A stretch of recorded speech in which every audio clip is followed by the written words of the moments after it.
Arrête de croire que la véritable joie, ce sont les richesses. Ne te laisse pas tromper par ça. Parce que le monde va te faire croire qu'avoir ça, c'est tout. Non, avoir la paix, c'est tout. Et quand on dit avoir la paix, c'est tout, il y a une belle chose que l'Écriture dit.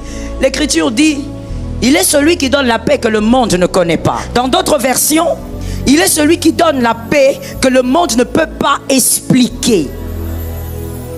Et donc, il y a des paix, des fois, que nous, les élus, nous avons, qu'un païen ne peut pas comprendre.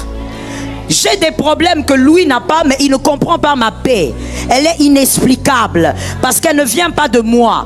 Elle ne vient pas du fait que j'ai un mari. Elle ne vient pas du fait que j'ai une femme. Elle ne vient pas du fait que j'ai un enfant. Elle ne vient pas du fait que j'ai une maison. Non, elle vient de Jésus. Il y a des gens qui ont des enfants qui n'ont pas la paix.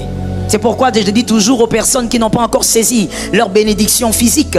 Je parle des enfants. Je dis, il ne faut pas vous agiter. Attendez le temps de Dieu. Avoir des enfants, c'est pas tout. Il y a des gens qui ont des enfants, mais malgré les enfants, ils divorcent quand même. Jusqu'à ce matin, j'étais triste d'assister à un divorce. Mais c'est comme ça la vie des fois. Il y a des choses qui dépassent les pasteurs. Ça dépasse l'entendement des hommes. Avoir un mari, c'est pas tout. Avoir une femme, ce n'est pas tout. Tu peux avoir toutes ces choses et être très malheureuse. Très. Tu peux avoir toutes ces choses et vouloir te suicider. Mais Dieu, lui, il donne aux justes ce que le païen ne peut avoir. Ça tombe sur toi et sur ta famille. La sagesse fait réussir. Est-ce que quelqu'un m'entend? Je l'ai déjà dit plusieurs fois. Quelqu'un peut être intelligent et échouer sur la terre. Mais quelqu'un de sage n'échouera pas même s'il n'est pas très intelligent. La sagesse amène à la réussite. Je disais, quelqu'un peut être intelligent sur la terre et échouer. Mais un autre, par la sagesse, avec peu d'intelligence, il va certainement réussir. Parmi ces choses que nous avons eu à apprendre, je ne sais pas si vous l'avez appris aussi, mais en tout cas moi je l'ai appris. Nous avons appris que les choses les plus solides, les choses pérennes, les choses véritables, n'ont pas pour matrice la facilité. Ça, on ne peut pas l'apprendre quand on n'a pas vécu une certaine maturation.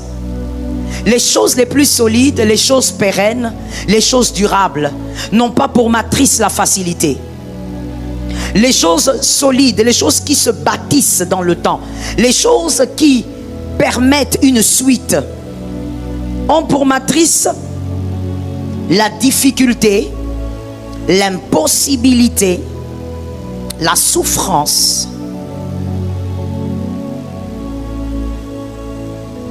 Et ça, c'est une leçon qu'on n'apprend peut-être pas à l'école primaire, qu'on n'apprend pas au lycée, qu'on n'apprend pas à l'université, mais qu'on apprend dans l'école de la vie. Ce qui est solide a pour matrice l'impossibilité, les difficultés, la douleur, la souffrance. Ainsi, il y a une écriture qui dit et qui explique ces choses. Malachie 3,18. Malachie 3,18. Et vous verrez de nouveau la différence entre le juste et le méchant, entre celui qui sert Dieu et celui qui ne le sert pas. Je reprends l'écriture. Et vous verrez de nouveau la différence entre le juste et le méchant, entre celui qui sert Dieu et celui qui ne le sert pas. Il y a deux catégories ici, le juste et le méchant. Merci d'écrire. La deuxième catégorie, ceux qui servent et ceux qui ne servent pas. Commençons avec la première, le juste et le méchant. Le méchant, quand vous lisez dans la parole de Dieu, on parle d'un méchant. C'est un terme beaucoup utilisé dans l'Ancienne Alliance ou dans l'Ancien Testament. C'est un terme qu'on utilise pour parler du païen, pour parler de celui qui n'est pas dans l'alliance de Dieu. Il n'est pas dans l'alliance du Dieu d'Israël. Donc on parle généralement du païen. On dit donc celui qui est dans l'alliance du Dieu éternel. Il y aura une différence entre lui et le païen. la différence va se faire voir. Je veux ici épingler quelque chose en même temps que je veux tuer, afin que nos intelligences soient renouvelées par la grâce de Dieu. Lorsqu'on dit la différence entre le païen et le juste que toi tu es, et l'élu, parce que n'oublie pas que ta justification est par procréation, par procuration plutôt, ta justification est par procuration, et cette justification émane de Jésus. Donc tu n'es pas juste parce que tu n'as pas péché ce matin. Tu as certainement fait des choses terribles hier, mais tu es juste et tu es appelé juste. Nous sommes appelés l'assemblée des saints à cause de Jésus de Nazareth. Par procuration, nous sommes justes. Et donc, la différence qu'il doit avoir entre toi et le païen, ce n'est pas le fait que le païen a des maisons et toi tu n'en as pas. Ce n'est pas le fait que toi tu dois réussir plus que le païen. Non. Dieu n'est pas celui qui crée la différence dans les choses que les hommes peuvent créer. Dieu crée la différence dans les choses que le monde ne donne pas. Est-ce que quelqu'un m'entend? La différence qu'il va créer, vous aurez peut-être tous les deux des maisons. Peut-être que d'ailleurs il aura une plus belle maison que toi. Mais dans la maison dans laquelle toi tu seras, tu auras la paix que lui n'aura pas. Il aura la paix que toi, tu n'as pas. Tu auras plutôt la paix que lui n'aura pas.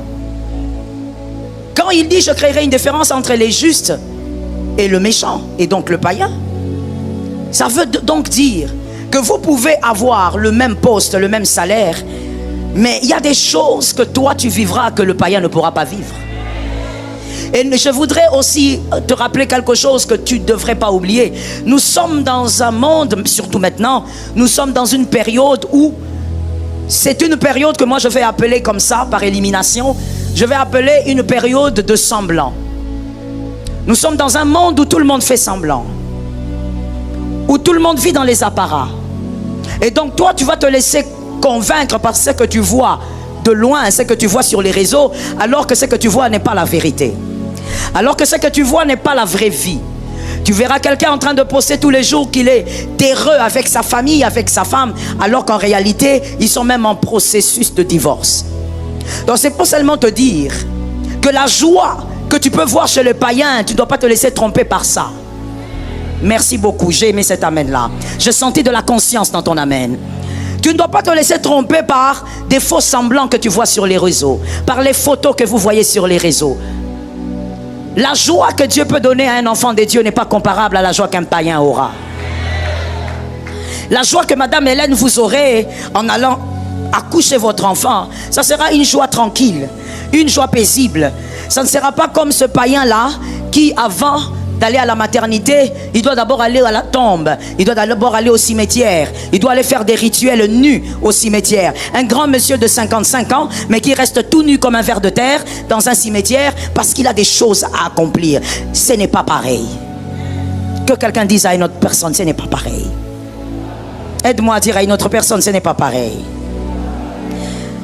Dieu donne une joie, Dieu donne une paix, Dieu donne des victoires, Dieu donne des grâces aux enfants de Dieu que les païens n'auront jamais.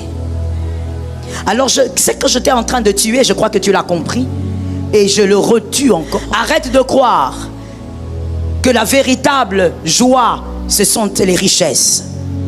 Ne te laisse pas tromper par ça. Parce que le monde va te faire croire qu'avoir ça c'est tout. Non, avoir la paix c'est tout.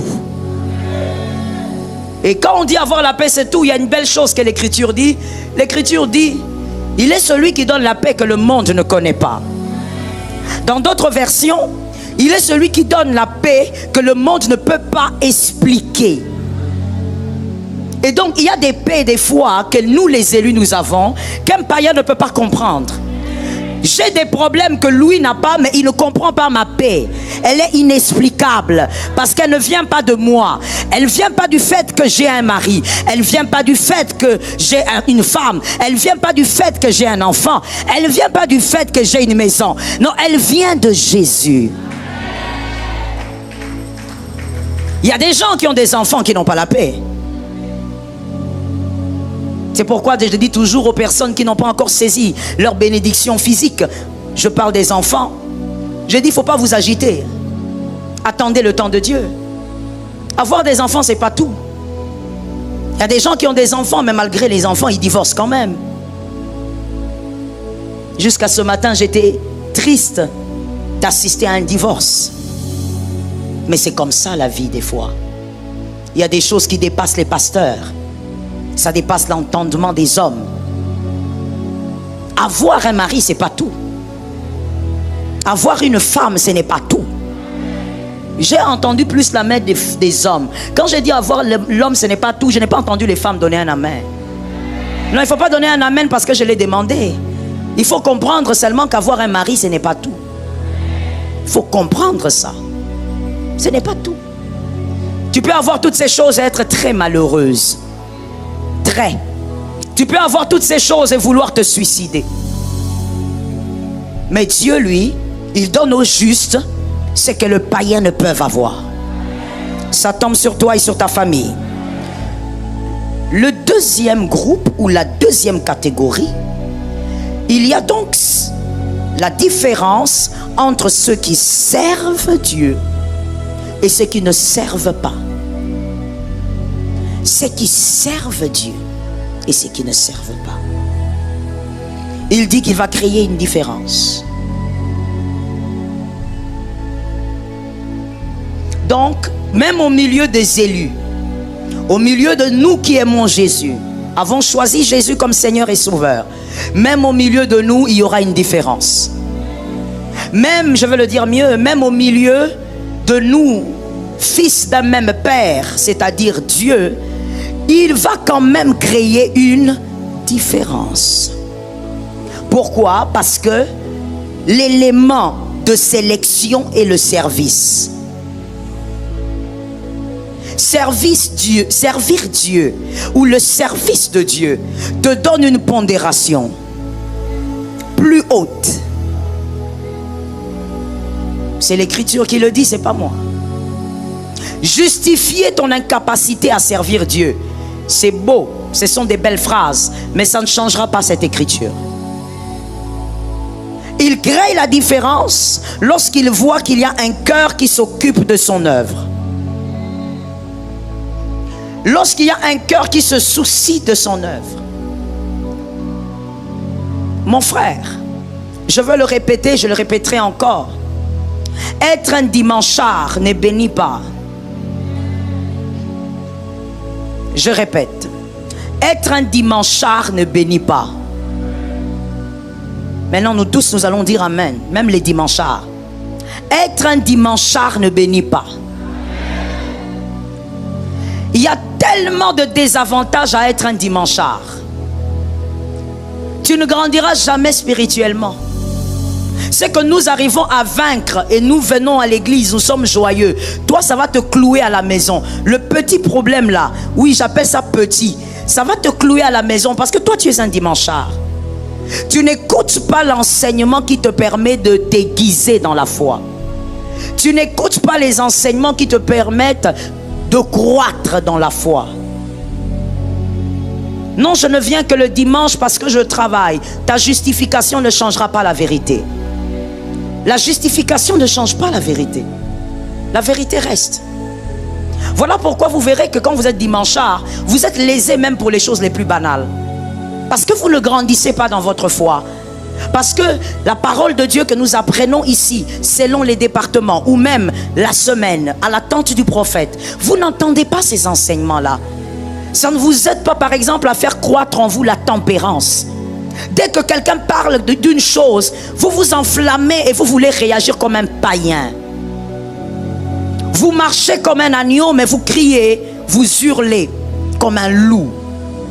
Pourquoi? Parce que vous ne grandissez pas. Pourquoi vous ne grandissez pas? Mais parce que vous n'êtes pas enseigné. Le dimanche, c'est le jour de la prédication. La semaine, c'est l'enseignement. Le dimanche ressemble à un père dans la maison. C'est la voix d'un père.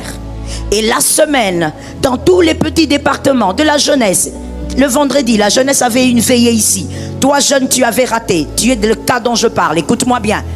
Pendant tous ces petits ou ces grands départements, quand les gens viennent, ils prient, ils écoutent la parole de Dieu, ils sont enseignés selon leur catégorie et selon leurs problèmes.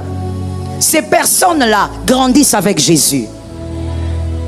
Et ça, c'est la voix de la mère. C'est l'enseignement qu'on reçoit la semaine. Mais toi, non, non, non. En dehors du travail, ce sont les embouteillages. Comme si ça va s'arrêter demain ou après-demain, les embouteillages à Kinshasa. Comme si tu n'es pas en train de savoir que c'est une surpopulation qui continue sans fin et qui ne va pas arrêter cette gangrène d'embouteillage. Tu crois que ça va s'améliorer demain? Si tu ne t'adaptes pas pour vivre ta destinée avec Jésus, tu es en train de perdre. J'attends un autre amen. Si tu ne t'adaptes pas pour vivre la volonté de Dieu, tu es en train de perdre. Servir Dieu est une protection. Toute arme forgée contre toi sera nulle et sans effet. Virgule. Cela est l'héritage de mes serviteurs. Ce n'est pas un verset pour les fidèles. Je l'ai dit toujours. Ce n'est pas un verset pour celui qui vient le dimanche avec un joli make-up et son sac chaque dimanche à 8h et qui sort, qui donne un autre rendez-vous à l'église le dimanche prochain. Non. J'aime l'écriture car elle dit c'est l'héritage. L'héritage qui t'appartient venant de ton papa. Peu importe ce qui va se passer, c'est à toi. Que tu ailles au Sénégal et que tu reviennes, l'héritage, voilà. La protection pour ceux qui servent Dieu, c'est un héritage. Même si je ne prie pas, mes enfants seront protégés. Là, tu n'as même pas compris. Je veux répéter cela. Les dimanchards doivent dire amen. Même si je ne prie pas, mes enfants seront protégés. Même si celui qui sert Dieu ne lève pas la main et dit Seigneur, épargne-moi des accidents, tu n'auras pas d'accident. C'est l'héritage de ceux qui... Acclame le Seigneur pour les personnes qui balayent l'église. J'attends que tu acclames le Seigneur. Merci. Les mêmes personnes balayent l'église, ça veut dire la maintenance. Les mêmes personnes balayent les toilettes et partout. Nous les acclamons encore. Merci Seigneur. Madame, maintenant je veux te choquer. Après avoir acclamé, maintenant tu dois recevoir un bon choc. Et ça va t'aider, madame, de là où tu es. Parce que c'est mieux que les dames m'entendent, les demoiselles, c'est pour l'avenir. Madame, tu vois cette petite fille qui torchonne l'église, qui balaye les toilettes, qui arrange partout, qui enlève les toiles d'araignée. Le jour où elle se marie, Dieu ne permettra pas qu'on prenne son mari comme on prend le tien. Tu vois le tien, on va le prendre très facilement. Tu vois les genres de conflits que tu as avec ton mari. Ce sont des conflits mineurs. Mais regarde comment ça allume le feu dans ton foyer. Parce que tu es sans protection. La protection, je parle de la protection qui sécurise les serviteurs de Dieu. Ça n'appartient pas à celle qui porte des talons à 5 cm et qui vient à l'église le dimanche. Ça appartient à celle qui sert Dieu dans la maison de Dieu. C'est un mensonge ce qu'on vous a dit. Sans effet pour qui? C'est pas pour toi, tu n'es pas concerné, tu n'es pas dans la liste. Il faut que tu saches que tu n'es pas dans la liste. Sinon tu es en train de vivre, tu veux vivre des choses qui ne vont jamais t'arriver. Il faut que les hommes de Dieu ouvrent leur Bible et te disent la vérité. Tu ne peux pas ne pas servir Dieu et croire que l'ange de l'Éternel qui délivre des grands dangers pourra secourir l'enfant de celui qui sert Dieu comme ton enfant. Non, c'est une erreur. Ce n'est pas biblique. L'ange de l'Éternel va se dépêcher avec une vitesse. Lorsque l'enfant de celle qui torchonne l'église aura des problèmes à l'école, l'ange de l'Éternel va intervenir. Il y a une protection pour ceux qui servent Dieu. Je répète une phrase importante. Les justifications ne changent pas la vérité. La vérité restera. Même si tu as 1 million de justifications pour ne pas servir le Seigneur. Dieu créera une différence. Pourquoi? Parce que celui qui a le cœur dans les choses de Dieu, Dieu a le cœur dans ses choses. Tu penses à Dieu, tu t'inquiètes pour les choses de Dieu, tu mets ta main à la pâte, Dieu mettra sa main dans ta famille. À certains endroits, tu ne vas même pas l'inviter, il va venir lui-même. Parce que tu es associé avec le Seigneur. Ce que tu fais le concerne. Est-ce que quelqu'un m'entend? Toi, l'enfant sera là, une fille de 15 ans, jusqu'à 20 ans. Elle a un mari de nuit monstrueux. Et un jour, pendant la jeunesse, l'Esprit descend par sa grâce. Ta fille est délivrée ici à 20 ans. Mais l'enfant de celui qui sert Dieu, même si la mère n'est pas au courant, Dieu va entrer dans cette chambre. Dieu va chasser ces démons avant que l'enfant soit conscient qu'il y a un démon. Lorsque Dieu veut faire de vous une particularité, il va vous imposer des réalités inattendues, inexplicables. Lorsque Dieu veut faire de vous une particularité, il va vous imposer des réalités inexplicables. Attendez-vous à ça si vous voulez être une particularité.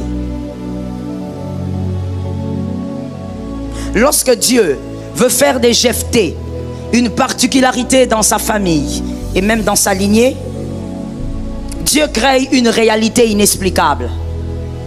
Quelqu'un qui a grandi avec ses frères depuis tout petit, ils avaient l'habitude de jouer au foot ensemble dans la boue. En grandissant, les mêmes frères qui ont toujours été gentils, ils disent: tu dois partir parce que tu ne vas pas hériter avec nous quand papa meurt. La situation change, la réalité change. Je dis à une personne: attache-toi à Dieu, la réalité peut changer à tout moment. Let me tell you the truth. Attache-toi à Dieu, la réalité peut changer à tout moment. Tu peux être là en train de m'écouter, à midi, on t'annonce une autre réalité. Il faut t'attacher à Dieu. Il est le seul qui te donnera l'équilibre dans les réalités bizarres. Ça tombe sur quelqu'un. Il est le seul qui te donnera l'équilibre dans les réalités inexplicables. Les réalités qui font mal à la tête, Adonai te donnera l'équilibre. Ça tombe sur ta maison. Lorsque le Dieu de l'impossible veut agir avec toi pour que tu sois une particularité, vous l'avez compris, il va imposer les situations impossibles. Il ne le fera pas auprès des païens. Pourquoi? Parce qu'auprès de vous, les élus, Dieu va faire de vous une particularité pour que Dieu soit vu. Dieu doit être vu en ce mois de mai par toi. Ça tombe sur tes enfants. Dieu doit être vu en ce mois de mai. Quand on cite ton nom, on voit Dieu. Est-ce que quelqu'un a compris ça? En ce mois de mai, lorsqu'on parlera du nom de ta famille, que les personnes qui vont citer ce nom voient Dieu. Pour que Dieu se fasse voir en toi, il doit faire de toi une particularité. Et pour que tu sois une particularité, tu dois sortir d'un monde de l'ordinaire. Que quelqu'un dise: Jésus, fais avec moi ce que tu veux. Non, parle bien. Je dis: Jésus, fais avec moi ce que tu veux.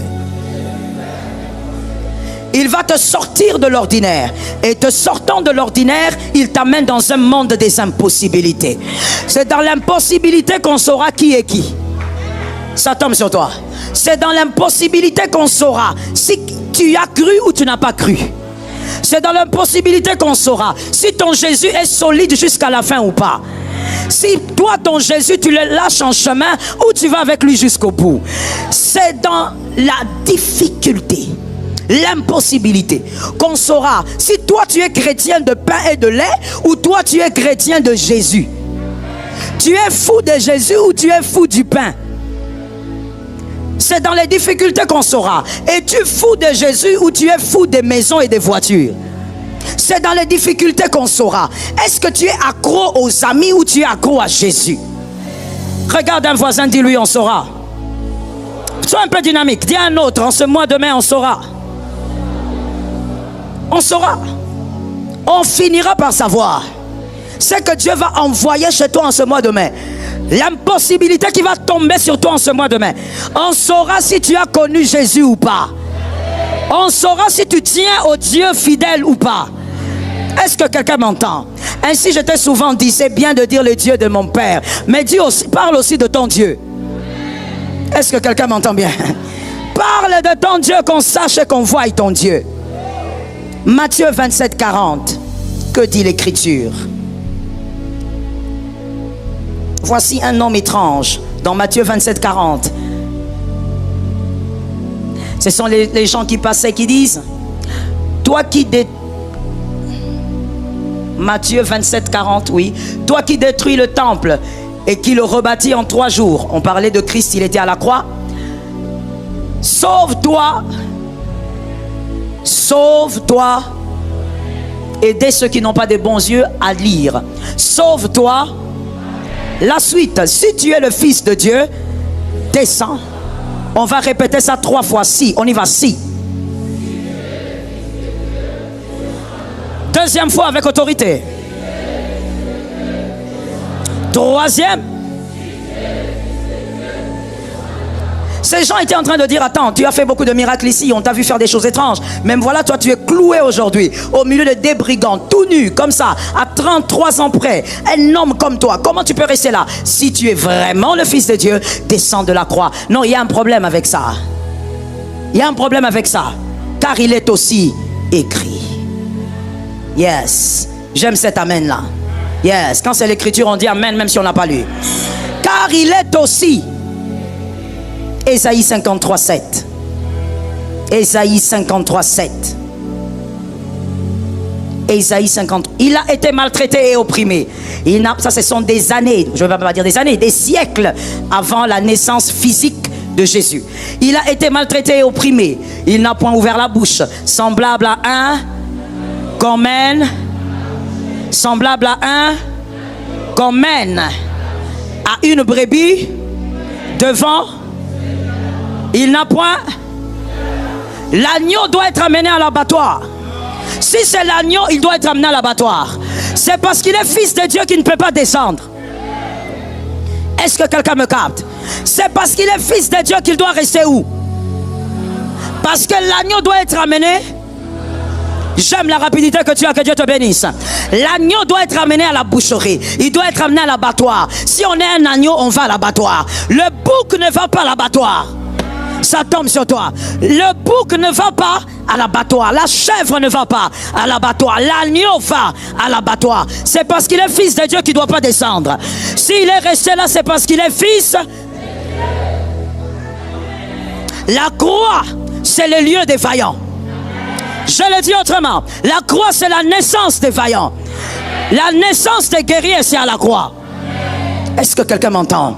Je tue encore quelque chose qu'on a l'habitude de te dire et que toi, des fois même, tu y crois. On te regarde, on te dit, mais toi, tu es chrétien, non? Pourquoi tu vis comme ça? Pourquoi ta vie est comme ça? Tu n'as pas compris. L'agneau reste à la croix. La vie de l'agneau est attachée à la mort publique. Ça tombe sur les aigles. Aujourd'hui, il faut m'excuser, je ne peux pas trop expliquer, je n'ai pas le temps. Je dis, la vie de l'agneau est attachée à une mort publique. On vient, on te dit, mais toi tu es chrétien, pourquoi jusqu'à cet âge? Tu n'as pas compris. C'est parce que je suis chrétien que je dois souffrir.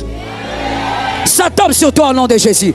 Ah, l'église actuelle, l'église du temps de la fin. Vous aimez seulement là où on vous dit, prends maintenant le mariage, tu vas mettre au monde 15 enfants. Non, nous devons prêcher la vérité.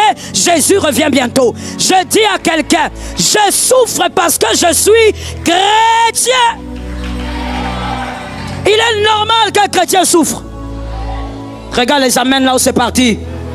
Parce que toi on t'a dit non, non, non. Toi tu es enfant de Dieu. Comment tu peux vivre ça? Tu ne comprends rien à la parole de Dieu. Rentre dans la Bible.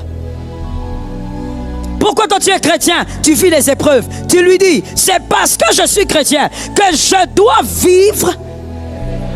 Dis ça à quelqu'un qui est à côté de toi, il n'a pas compris. À une deuxième personne. Troisième, ma papa dit à quelqu'un.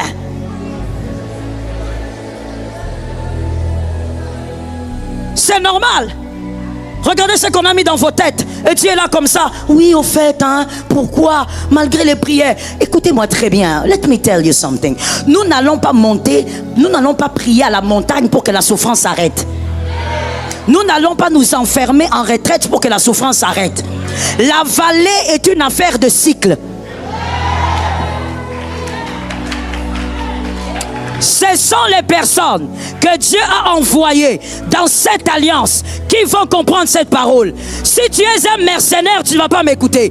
Je dis, nous n'allons pas nous enfermer en prière pour que nos problèmes s'arrêtent. Ça ne s'arrêtera. Je reçois. Ça ne s'arrêtera pas. Quelqu'un, tu te poses la question. Toi, tu es chrétien, comment tu souffres? Répète-lui. C'est parce que je suis chrétien. Je dois souffrir. Et s'il te dit, mais pourquoi tu dois souffrir? Tu lui dis, parce que la matrice de la gloire, c'est la souffrance. C'est tout. La matrice de la gloire, la vallée de l'ombre et de la mort, elle est saisonnière. Tu as vaincu la vallée 2022, 23 ça viendra. Une autre viendra, tu dois la vaincre. Quand quelqu'un te demande, mais finalement pourquoi?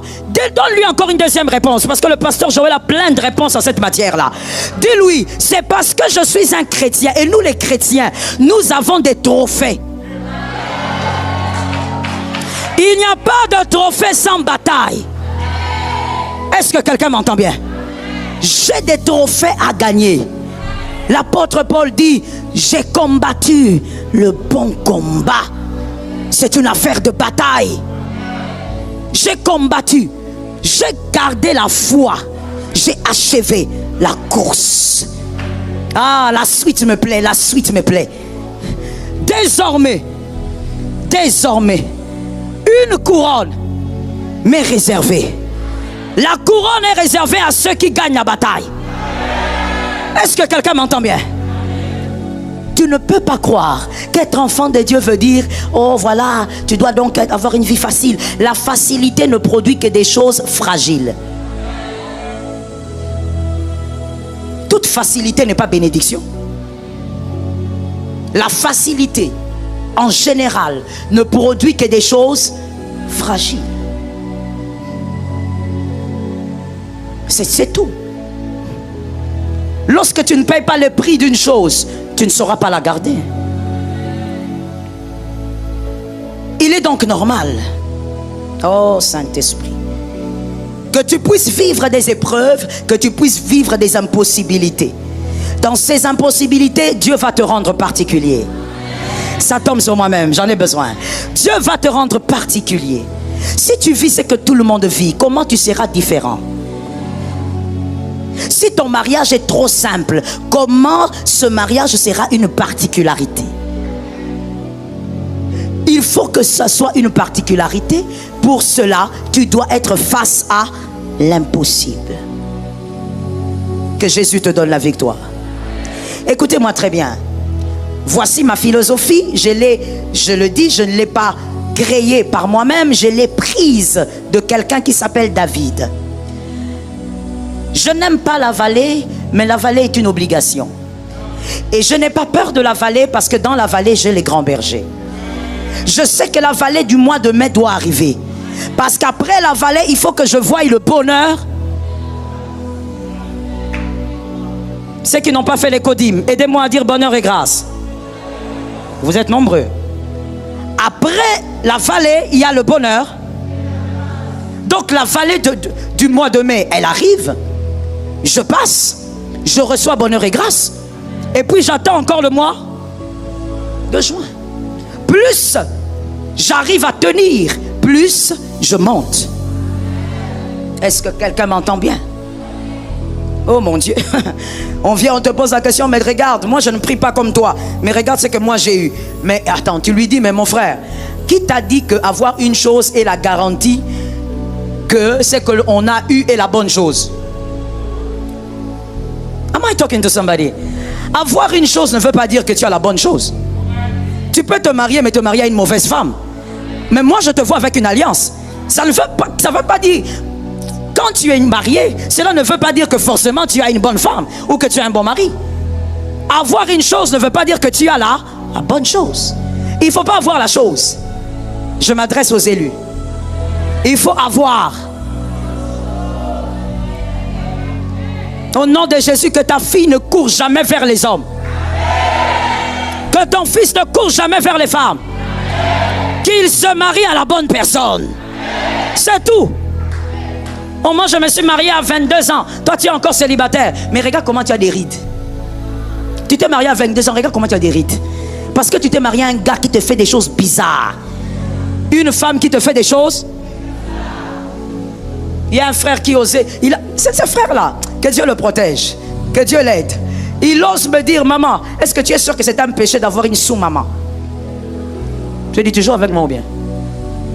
Elle dit, maman, non, entre nous, maman, je t'ai dit la vérité, ne te fâche pas, ne te fâche pas. Réponds-moi seulement calmement. Je dis, quoi? D'abord, sous-maman, c'est quoi? Il y a une maman supérieure et puis sous-maman. Oui, maman, une sous-maman, parce que, maman, on n'arrive pas. Les filles d'ici qu'on épouse, on n'arrive pas, maman. Il faut avoir quelqu'un à côté. Je dis, toi, quelqu'un à côté, pourquoi? Il dit, maman, même si c'est pas pour les sexes, seulement avoir quelqu'un avec qui je vais rire. Je dis, mais ris avec ta femme. Ah, maman, avec qui? Elle-même, quand je fais une blague, elle rit pas. Quand tu l'avais épousée, tu ne savais pas qu'elle riait pas.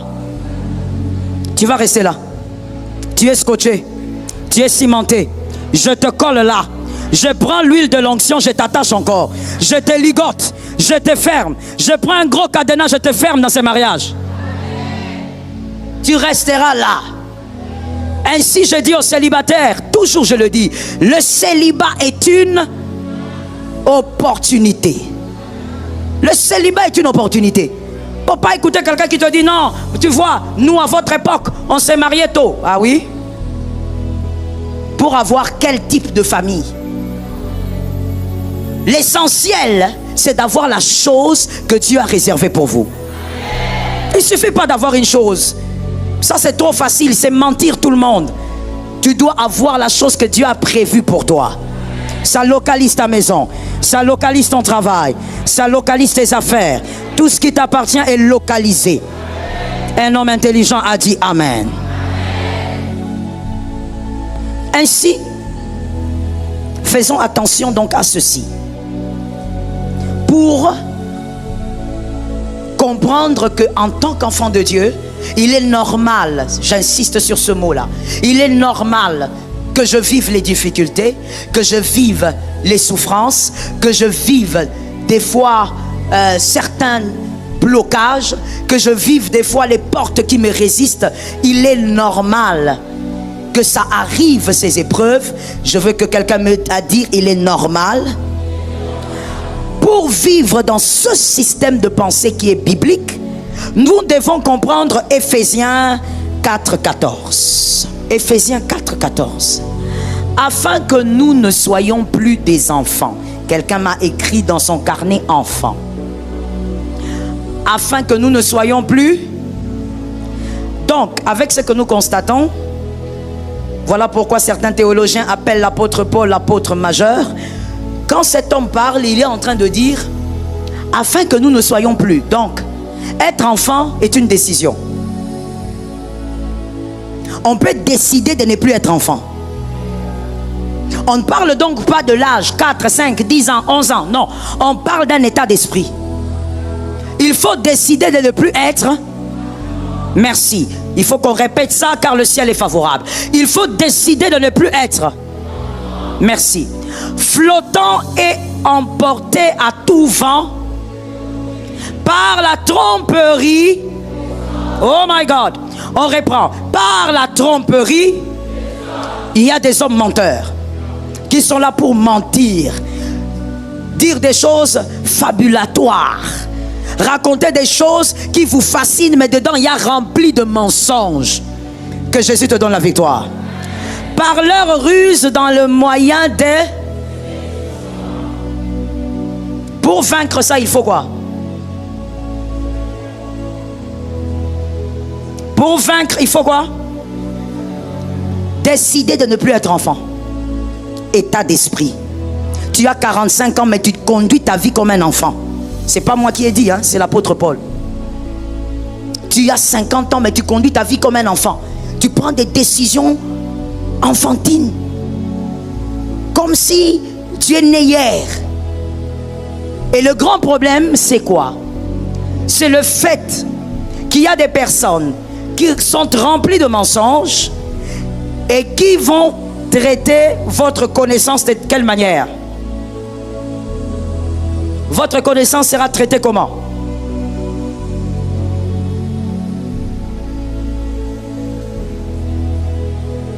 votre connaissance sera flottante, en train de flotter, emporté à tout vent.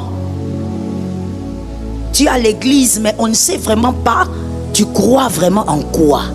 Tu sais, nous sommes dans un monde tellement méchant. Nous sommes vraiment au parvis du retour de Jésus, que en ce moment, il ne faut pas être moitié-moitié. J'ai entendu 2 amens. J'attends que tu dises un amen pour ta maison. Il faut être clair dans ce que tu es. Tu ne peux pas être sans position. Pour telle chose, oh non, moi, bon, enfin, il faut... Non, il n'y a pas de enfin. Soit tu crois, soit tu ne crois pas.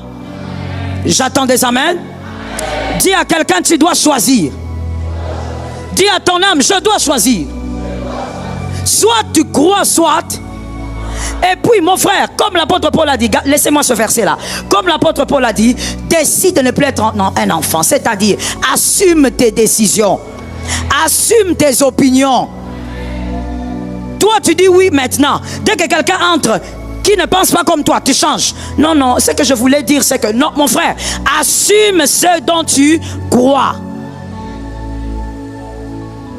Nous sommes dans un temps où il faut décider sur ce que tu crois. Que Jésus nous aide ce matin. Plus être un enfant veut dire quoi? Je l'ai dit, mais je vais donner quelques points. Plus être un enfant, merci pour ceux qui écrivent, c'est-à-dire, petit a, l'ignorance. Il faut sortir de l'ignorance. Il faut connaître, il faut apprendre. Et nous parlons de la parole de Dieu. C'est pourquoi tout à l'heure, je t'ai dit, tu dois arrêter d'être un dimanchard. Tu dois apprendre, connaître la parole de Dieu. Tu dois aimer là où on étudie la parole de Dieu. Sors de l'ignorance au nom de Jésus. Celui qui est ignorant, on va l'amener n'importe où. N'ignore pas, connais la vérité. Connais la parole de Dieu. Qu'est-ce que la Bible dit, qu'est-ce qu'elle ne dit pas? Regardez-moi s'il vous plaît.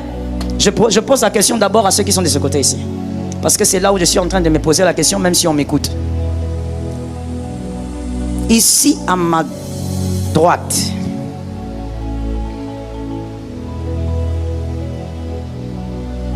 j'ai une question pour vous. Dans quel livre de la Bible, donnez-moi seulement les livres s'il vous plaît, ne me compliquez pas. Dans quel livre de la Bible il est écrit chanter c'est prier 2 fois?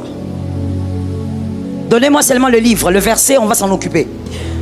Chanter c'est prier 2 fois, ce n'est pas écrit nulle part dans la Bible. Prier c'est prier, adorer c'est adorer. D'ailleurs la Bible ne parle pas de chanter, la Bible parle d'adorer. L'ancienne alliance parle des psaumes. On ne parle pas de chanter pour Dieu, non. Mais vous voyez, décider de ne plus être des enfants, être délivré de l'ignorance. Comment on sera délivré de l'ignorance si toi-même tu ne prends pas la Bible pour lire? Parmi les livres les plus vendus du monde, best-seller, mais toi tu n'en as pas pour consulter, pour dire est-ce que c'est écrit? Qui d'autre connaît une phrase qui n'est pas écrite mais que tout le monde pense que cela est écrit dans la parole? La voix du peuple c'est la voix de Dieu. Est-ce que vous croyez que c'est la Bible ou bien vraiment? Ce n'est pas écrit. Un intercesseur, surtout les intercesseurs, très zélés, il va venir là. Alléluia.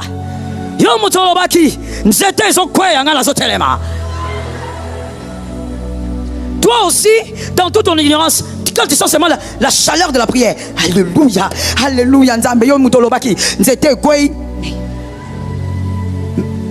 La vérité c'est ça. Ce sont des personnes très zélées qui ont prié, mais qui ont entendu des gens dire des choses alors que ce n'était pas écrit. Sors de l'ignorance, lis toi-même la Bible. Même quand tu es sur les réseaux, tu entends un pasteur dire quelque chose, s'il n'a pas donné des références, commence à chercher toi-même. Est-ce que ce qu'il a dit est écrit? Il n'y a qu'un seul, quand il parle, on ne vérifie pas. J'aime mon église. Tu as capté la vérité. Un est seul. Quand il parle, on ne vérifie pas. Le Saint-Esprit, il est Dieu lui-même. Mais peu importe, celui qui est né d'une femme, s'il est sorti d'une matrice, quand il parle, on ouvre la Bible. Même si tu vomis le feu, vérifions, frère. Il y a de ces hommes de Dieu, vous verrez, quand ils prêchent, tu ouvres la Bible, il dit, arrêtez ça, vous mettez les retards. Oh, ouvrir la Bible ne donne pas le retard. Les gens doivent vérifier. Est-ce que c'est écrit? Sors de l'ignorance. L'enfance, c'est l'ignorance. Quand on est un enfant, on ne connaît pas. La preuve, c'est que quand on était enfant, on nous a tous dit, pas la même chose, mais on nous a tous menti sur une chose. On nous a dit, le bébé venait de quelque part. De l'arbre. De quoi encore? Même de la fleur. Et on était là, ah d'accord, ok. Nous autres, on nous avait dit, maman va acheter les bébés. Ah, maman est allée acheter le bébé. Maman a acheté mon petit frère. On était des enfants, on a cru. On a accepté. Pour les jeunes filles qui sont ici, ou les jeunes dames, ou même les mamans, je ne sais pas à votre époque, c'est que votre maman vous avait dit. Mais avant, dès que la période mensuelle des femmes commence, chaque mère avait sa stratégie. Stratégie de mensonge pour, entre guillemets, protéger l'enfant. Une autre maman va dire, si un homme te touche seulement, mon frère, les femmes, vous vous rappelez? Ah, Seigneur éternel, quel type de mensonge on avait mis dans ta tête encore? Mais comme on était des enfants, on a fait quoi? Moi, on m'avait dit, si on te touche à l'épaule, je suis allé à l'école, en rang. Le directeur a osé dire distance. La manière dont j'ai fouillé la main de ce garçon qui était derrière. Parce que maman m'avait dit, si on te touche à l'épaule, ta destinée est foutue. Tu tombes enceinte. On était des enfants, on a fait quoi? On a avalé. Un enfant, on viendra avec la Bible à la main.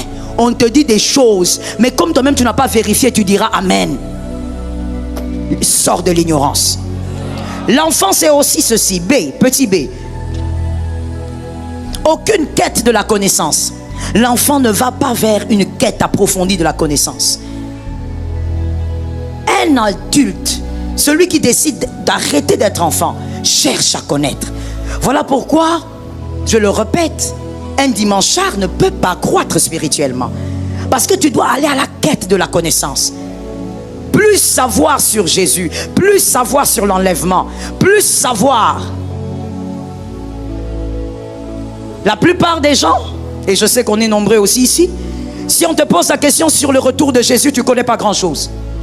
Mais tout ce que toi tu veux savoir, les mystères, Musindo, on a aucun. Oh, il faut qu'on nous explique des choses. Il faut qu'on nous explique les mystères de la mort pour qu'on sorte aussi du corps. Sache d'abord comment Jésus reviendra. Va à la quête d'une connaissance qui pourra te faire croître. Que Jésus nous délivre du mal. Un enfant ne cherche pas la connaissance. Un enfant aime le bruit. Un enfant aime là où on n'enseigne pas, là où on n'explique rien, là où on dit seulement Jésus agira, prie, mets-toi à genoux, allez au nom de Jésus, envoie le feu. L'enfant aime ça et c'est limite dans ça. L'enfant ne peut pas avoir un carnet où il apprend la parole de Dieu. Non. L'enfant n'aime pas toutes ces choses-là. L'enfant aime les bonbons, c'est-à-dire les effets rapides. Donne-moi maintenant, vite, vite, vite. Le reste ne me concerne pas. Sois délivré. Petit c, un enfant est manipulable, évidemment. L'enfance, c'est la manipulation. C'est le temps où on vous manipule. J'ai donné tellement d'exemples tout à l'heure d'une certaine manipulation. Même si c'était pour faire le bien, mais c'était une manipulation et l'enfant est victime de la manipulation. Tu te réveilles le matin, tu prends ton bus, dans le bus tu rencontres quelqu'un. Il te dit, Dieu m'a dit, maintenant là, ne va pas là où tu vas. Si tu vas là où tu vas faire un accident. Ah d'accord. Donc il faut que je m'arrête ici. Oui, arrête-toi ici. Et puis j'ai aussi entendu Dieu me dire, donne-moi tout ton transport là. Donne-moi ça. Parce que Dieu va te bénir. Sors tout ce qui est dans la poche. Tu prends, tu sors.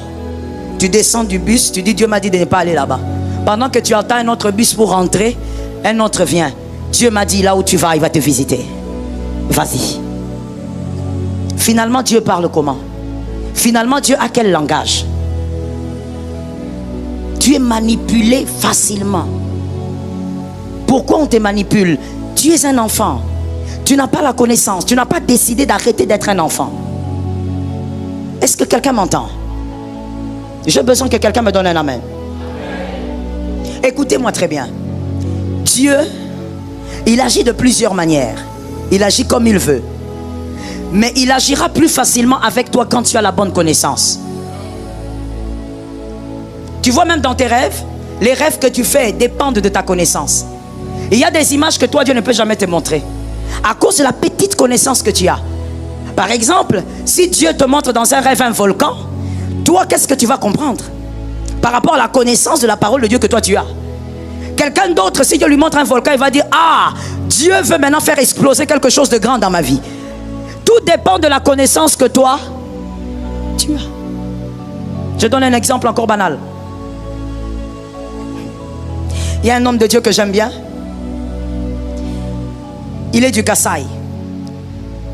Lui, dans son songe, Dieu ne peut pas lui montrer, et il le sait, ne peut pas lui montrer un chat comme un élément de bénédiction. Parce que pour lui, sur le territoire sur lequel il évolue, le chat est un animal de mauvaise augure. Très mauvaise augure. Au point où quand il vient chez moi, il me dit, éloigne un peu les chats. Il n'aime pas les chats. Mais à quelqu'un d'autre, selon sa connaissance et selon sa manière de vivre, Dieu peut lui montrer un chat pour lui dire que sa vie va avancer. Dieu va te parler dans ton rêve selon la connaissance que tu as. Tu te laisses manipuler parce que la connaissance ne croit pas. Est-ce que quelqu'un m'entend? Je veux te dire ceci et je veux que tu m'entendes bien. Sais-tu que dans une période avec Dieu, il y a un temps dans une saison où Dieu parle, Dieu agit, Dieu se révèle, mais il y a un temps où il se tait. Quand tu arrives à comprendre l'instant où Dieu se tait dans ton parcours, quand quelqu'un te dit Dieu a dit, tu comprends que c'est pas vrai.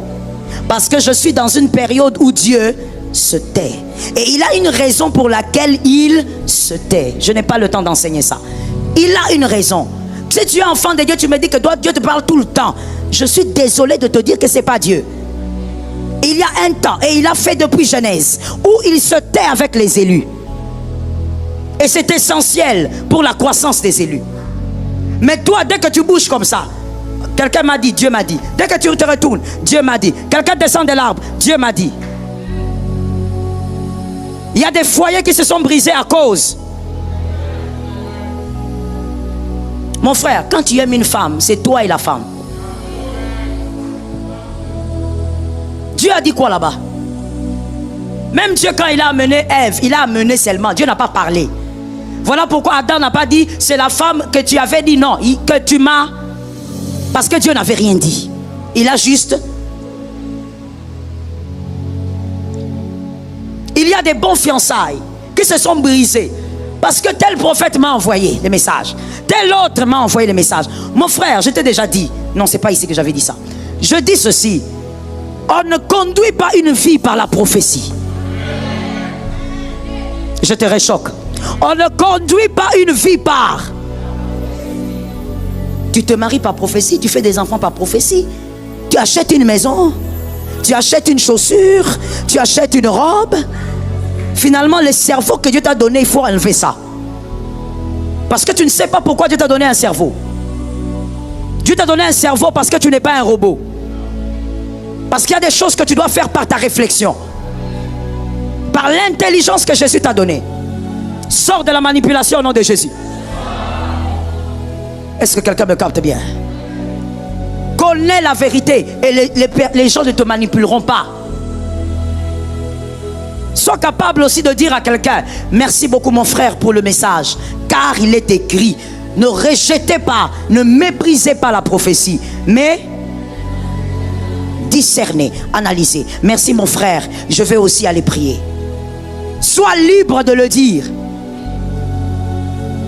Est-ce que quelqu'un m'entend? Il n'y a pas une bouche qui doit te sortir une parole où la parole là te cloue au point où tu ne peux pas chercher Dieu toi-même. Le voile a déjà été déchiré. Tu peux aller vérifier. Va dire: papa, j'ai rencontré un frère là, il s'appelle Christian. Il m'a dit que toi tu as dit que moi je dois aller en Suède. Est-ce que papa, c'est vrai hein? Toi-même dis-moi, est-ce que je dois voyager pour la Suède?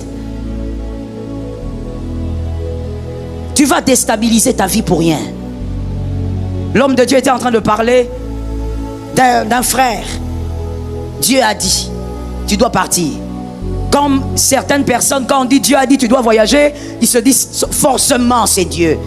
Parce que vous avez l'impression que Dieu n'est pas au Congo, quoi. Donc quand on te dit seulement voyage, ah c'est lui.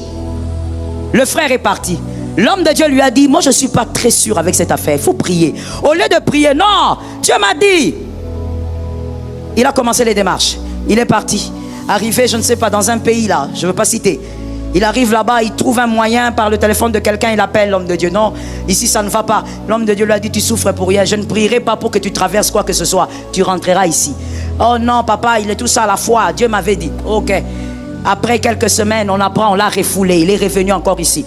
Il prend son courage en main, il vient à l'église. Papa, je suis là. Oh, tu es revenu? Oh, je suis revenu. Je t'avais dit, demande à Dieu, est-ce que c'est la volonté de Dieu? Non, non, papa, en tout cas, moi je crois que ce sont les attaques des familles. Attaques. Manipulation. Tout n'est pas attaque des familles. Et d'ailleurs, tu es au-dessus des attaques familiales. Ça tombe sur la maison de qui? Tu es au-dessus de ces attaques. Quand Dieu n'est pas dans une chose, tu dois avoir la capacité de sentir qu'ici Dieu n'est pas là. Le frère là a fait la tentation 3 fois. La tentative plutôt. La tentative 3 fois. Ça n'a pas marché. Il a dépensé. Il a obligé sa mère à vendre la moitié d'une petite parcelle qu'elle avait. La pauvre veuve.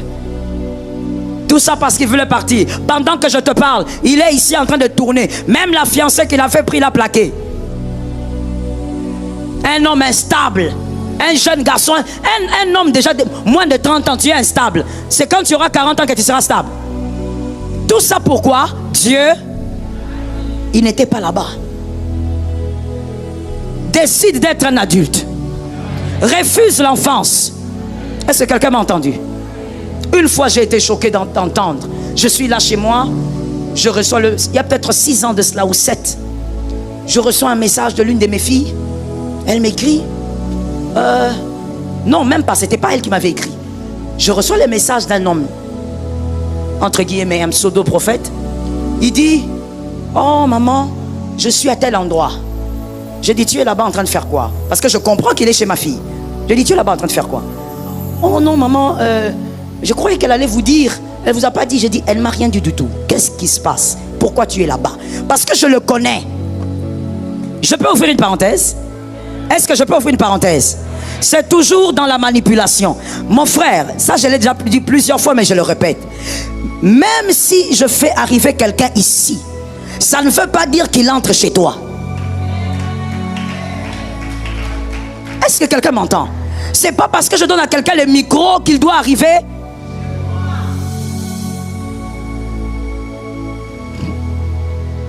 Moi je tiens le micro ici, je suis déjà arrivé chez toi. Mais toi, quand tu vas voir quelqu'un monter ici, surtout s'il donne 2 prophéties, c'est fini. Même la bénédiction finale, tu ne seras plus là. Tu seras déjà là au coin. Tu attends que la personne courbe comme ça pour que tu cours. Moi, je connaissais ce garçon-là. Comprenez que dans la vie, mon frère, ma soeur, en tant que serviteur de Dieu, il y a des personnes qui ont le ministère que Dieu nous envoie. Pour ce genre de cas-là, par exemple, Dieu peut nous dire: si vous ne l'encadrez pas, il sera un monstre. Encadrez-le, qu'il reste là. Toi, tu vas me voir avec lui, tu dis: voilà, prophète attitré. Je lui pose la question, qu'est-ce que tu fais là-bas? Il dit, non maman, je croyais qu'elle allait t'appeler elle-même. Elle va t'expliquer. Je dis, non, non, non, c'est toi qui m'as dit, qu'est-ce que tu fais là-bas? Non maman, je suis ici parce qu'on a quelques programmes. Sois délivré de la manipulation. Est-ce que je peux déclarer que je dis sois délivré de la manipulation? Qu'une onction de discernement te pénètre au nom de Jésus. Et directement je prends le téléphone, j'appelle ma fille. J'ai dit, qu'est-ce que tel fait chez toi? Non maman, j'allais même te dire, il est là depuis 2 jours. Non, ne vous étonnez pas, ici, là même comme nous sommes assis là, il y a pire. Il y a 2 jours qu'il est là. Les femmes, que Dieu donne la victoire. Surtout les femmes. Les femmes aiment la présence du serpent. Je ne sais pas si c'est parce qu'elles ont causé avec le serpent. Les femmes aiment la présence du serpent. Les femmes aiment les manipulateurs. Que Jésus vous délivre. Je n'ai pas entendu que Jésus vous délivre. Je dis, il y a 2 jours qu'il est chez toi. Oui. Maman, il y a 2 jours qu'il est chez moi. Il était en train de passer. Et quand il passait, il est entré à la maison. Il a dit qu'il a senti le Saint-Esprit le pousser dans la maison. Ah, my goodness. Dans l'œuvre de Dieu, j'ai compris que même les diplômes n'arrivent pas à donner le discernement. Licencié en économie. Mais on arrive à entrer dans sa tête et à jouer avec elle. Le gars est entré, il dit, Dieu m'a dit qu'avec ton mari, vous avez des problèmes. Celui qui s'est exclamé, je dis, tu es intelligent. Je répète la phrase. Dieu m'a dit que toi et ton mari, vous avez... Écoute, il n'y a aucun couple là, si tu entres, tu dis s'ils ont des problèmes, ils vont dire non. Est-ce que quelqu'un m'a entendu? La différence se trouve à quel niveau? Il y a des couples qui gèrent leurs problèmes dans le temps, d'autres qui s'échauffent avec des problèmes. Mais tous les couples, ça c'est pas un message, c'est pas une prophétie. Et elle aussi, ah oui, oui, oui, Jésus. La suite est pire. La manipulation est mauvaise. Et il dit à cette fille, son mari n'était pas là, son mari était au travail. Il dit à la fille, Dieu m'a montré, il y a un grand problème dans votre chambre à coucher. Ah, va maintenant au-delà de ce que tu as fait. Ah, parce que pire arrive, va au-delà. Va au-delà, je te dis, va au-delà. Il dit, il y a quelque chose là-bas. Alors la fille aussi, oh, alléluia, Jésus est fidèle. Venez, venez, venez. Elle ouvre la porte, le garçon entre. Il entre, un inconnu, hein, parce que tu l'as vu avec le pasteur Joël. Elle entre, et puis il dit, le mal est ici, sur le lit. Ah, quelle tristesse d'être manipulable. Une fille intelligente. L'intelligence n'est pas la sagesse. Je répéterai ça toute ma vie. L'intelligence. Quelqu'un peut distinguer à l'université, mais très naïve. L'intelligence n'est pas la sagesse. Il dit, le mal est ici, sur le lit.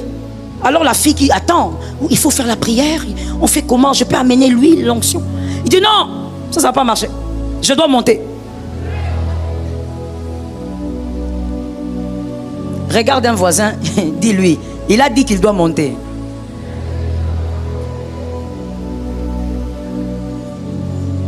Et elle aussi. Oh, mais allez-y, allez-y, je vous en prie, je vous en prie. Même le français n'a pas su voir. Je vous en prie. Avec je vous en prie, là, on va détruire le mariage. Et quand il monte, il est monté. Pendant qu'il est monté sur le lit, il a commencé à parler en langue. Sur le lit. Elle est là en train de regarder. D'où il vient avec la moto transpirant. Il monte sur tes draps. Même pour l'hygiène, comment même pour l'hygiène, tu ne peux pas accepter ça? Oh, l'onction dans la saleté comme ça. Là où tu grimpes avec ton mari, lui il vient, il grimpe là avec sa sueur de la moto. Et quand il finit, il descend, il dit, Cet esprit est redoutable. Je vous assure que Dieu nous délivre du mal. Que Dieu éloigne de toi les charlatans. J'ai aimé cet amen, ça tombe sur toi. Et il dit, l'esprit est puissant. Donc, je n'ai pas pu le sortir. Ce que je dois faire, c'est dormir ici. Il a dit, comme je suis seulement ici dedans, toi tu vas sortir, ferme la porte, je dors ici. Directement, parce qu'il faut vraiment beaucoup de prières. Et il est resté là pendant 3 jours. C'est la 3e nuit que c'est maintenant lui-même qui va m'envoyer. Je ne sais même pas qu'est-ce qu'il avait motivé de m'envoyer un texto. Donc le garçon, quand il est venu du travail, le pauvre jeune, les jeunes qui se marient ces derniers temps, le pauvre garçon, il vient du travail, il voit sa femme au salon. Bon, il se dit, bon, elle est là. Et puis quand il vient aller se débarbouiller, la femme il dit, non, l'homme de Dieu est dans la chambre. Il y a un service de prière. Il dit quoi? Qui est là-bas? Non, tu ne le connais pas. Il prie pour nous. Dans la chambre, à coucher. Ils ont dormi au salon 3 jours. Les enfants dans leur chambre, le couple.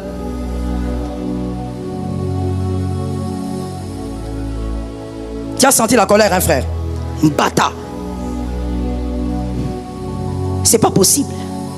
J'ai dit au garçon, j'ai dit, bon, toi, je ne vais pas te parler. Parce que toi, je sais de quel fil tu es fait. Et je sais pourquoi Dieu a voulu que tu sois à mes côtés. Je sais. À toi, je ne peux rien dire. Tout ce que je dirai, tu ne comprendras rien de A à Z. Passe-moi d'abord ma fille. Mais passe la fille. J'ai dit, qu'est-ce que tu as fait comme ça? 3 jours, tu dors au salon. Un monsieur que tu connais ni d'Adam ni d'Ève. Tu m'as vu avec ce monsieur 2 ou 3 fois. Qu'est-ce qu'il fait chez toi? Quel démon il y a sur ton lit qui nécessite qu'on s'enferme pour la prière?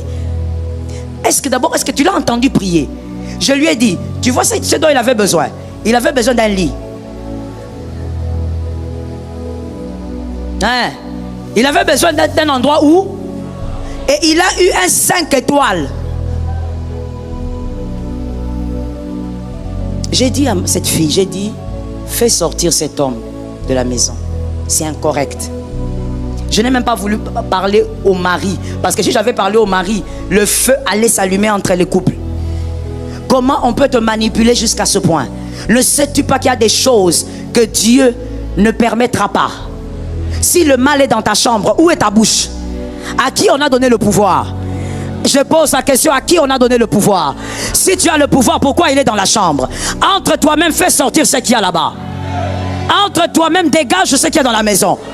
Si on vient te dire ta maison est hantée, lève-toi en prière, dis j'ai reçu le pouvoir. Est-ce que quelqu'un m'entend bien? Je vais te choquer en te disant, même le fait d'avoir une maison et de dire que les hommes de Dieu viennent prier, c'est parce que c'est une forme de liturgie que vous, les hommes, les femmes de l'église du réveil, vous avez créé. Peut-être que c'est pour apaiser les fidèles ou encore c'est pour rassurer. Ce n'est pas mauvais, mais là où vient le mal, c'est de croire que d'abord c'est biblique. Ce n'est pas biblique. Il n'y a pas une écriture qui encourage cela. Mais deuxièmement, là où l'erreur peut encore arriver, c'est de croire que si un homme de Dieu ne vient pas, ta maison est foutue. Tu as reçu le pouvoir. C'est toi qui as reçu l'autorité. Donne-moi un amen d'un homme normal. Donne-moi un deuxième amen. Donne un troisième, que le ciel s'ouvre. Tu as reçu le pouvoir. Arrive chez toi.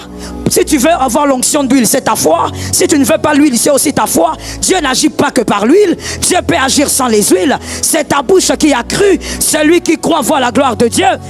Entre là-bas et confesse la vie de Dieu. Entre dans ta parcelle, dis, cette parcelle est à moi. Je l'ai achetée et je déclare la présence de Jésus. Est-ce que quelqu'un m'entend bien? Lorsqu'une chose bonne que vous faites dans le Seigneur est bonne, même si elle n'est pas écrite comme celle-là, qu'un homme de Dieu prie chez vous, elle est bonne, même si ce n'est pas écrit, alors attention à aller dans les extrémités. N'allez pas dans les extrêmes. Ne croyez pas que sans ça, votre maison n'a pas été visitée. Je veux même vous choquer en vous disant, lorsque toi, enfant de Dieu, tu achètes une maison, les anges vont là-bas avant toi. Est-ce que quelqu'un m'entend bien? Les anges arrivent là-bas quand? Avant que tu n'arrives, l'Éternel te donne la terre. Et d'ailleurs, il y a une écriture qui dit, partout où foulera Ah, reçois la grâce au nom de Jésus. Partout où foulera, je fais quoi? Alors tu l'as déjà au nom de Jésus. Tu possèdes déjà au nom de Jésus. J'étais en train de déclarer en disant, tu possèdes déjà. Si tu achèteras une maison en ce mois, tu la possèdes déjà. Le jour où tu iras la visiter, tu la possèdes déjà. Le jour où tu iras la rendre visite, tu la possèdes.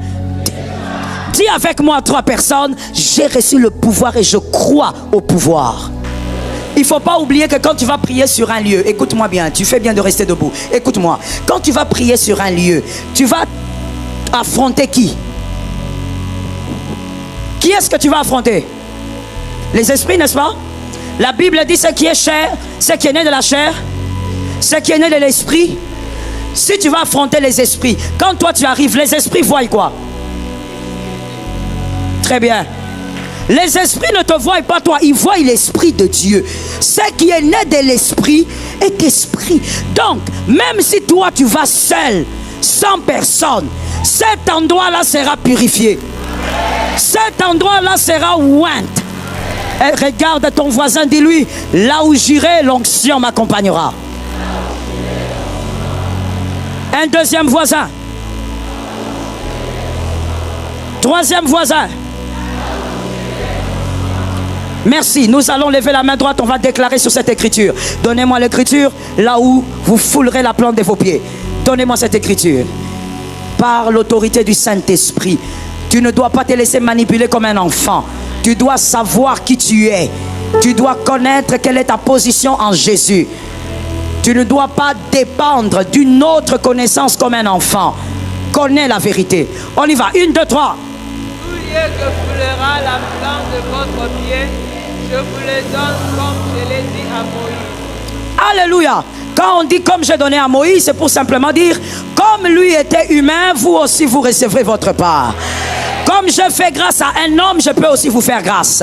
On reprend l'écriture et après cela, commence à bénir le mois de mai. Déclare que là où tu iras, Dieu va te donner. Tu vas même acquérir de terre par la puissance de Jésus. On y va, 1, 2, 3. Tout lieu que foulera la plante de votre pied, je vous le donne comme je l'ai dit à Moïse. 2. Tout lieu que foulera la plante de votre pied, je vous le donne comme je l'ai dit à Moïse. Troisième fois. Tout lieu que foulera la plante de votre pied, je vous le donne comme au nom de Jésus de Nazareth. Shemayama.